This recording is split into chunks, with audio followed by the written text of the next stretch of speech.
के सांसद हैं, केंद्रीय मंत्री वो केंद्रीय राहुल गांधी तो हिंदुस्तान कर्म लोग क्या करेंगे? आदरणीय साथी, भारतीय जनता पार्टी मुद्दों की राजनीति के आह्वान को भी उत्तर दक्षिण के विभाजन के टूलकिट के तौर पर बेचने का कुत्सित प्रयास कर रहे हैं। हमारा सवाल सीधा है इस देश की जनता से, क्या देश में मुद्दों की राजनीति नहीं होनी चाहिए या राजनीति ही मुद्दा होना चाहिए? क्या देश में राजनीति का धर्म नहीं होना चाहिए या देश में केवल धर्म की राजनीति होनी चाहिए?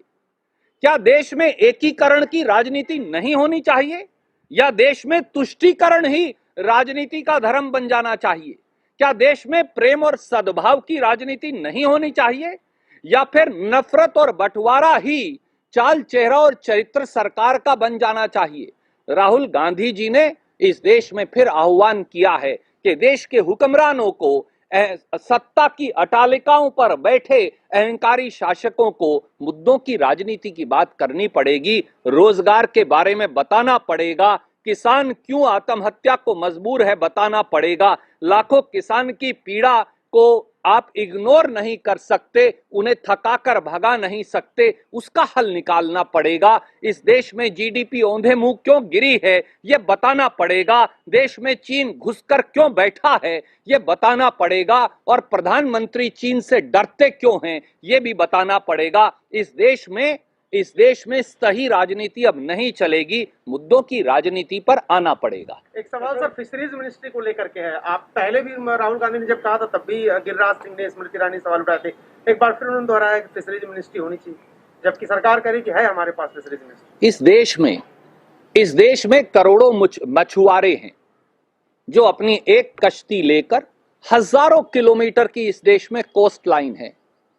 आप महाराष्ट्र से, गुजरात से शुरू करिए और दूसरी तरफ पश्चिम बंगाल तक चले जाइए, हजारों किलोमीटर की कोस्ट लाइन है और इस देश के करोड़ों लोग मछली के और हमारे मछुआरे भाई हर रोज समुंदर में जान जोखम, जान हथेली पर लेकर जाते हैं और अपनी 2 वक्त की रोटी कमाते हैं।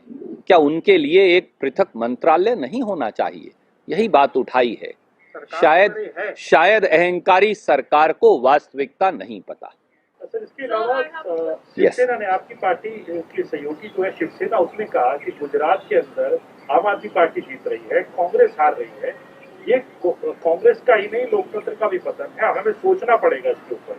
आदरणीय मित्र, मैंने किसी विशेष राजनीतिक दल की टिप्पणी नहीं देखी, पर एक बात जान लीजिए कि आप गुजरात का अगर चुनाव देखें तो अगर आप सूरत की कॉरपोरेशन को छोड़ दें जहां 15 या 16 उनके कॉरपोरेटर जीते हैं, क्या पूरे गुजरात में कोई किसी और दल का, कांग्रेस और भाजपा के अलावा कोई कॉरपोरेटर जीता है?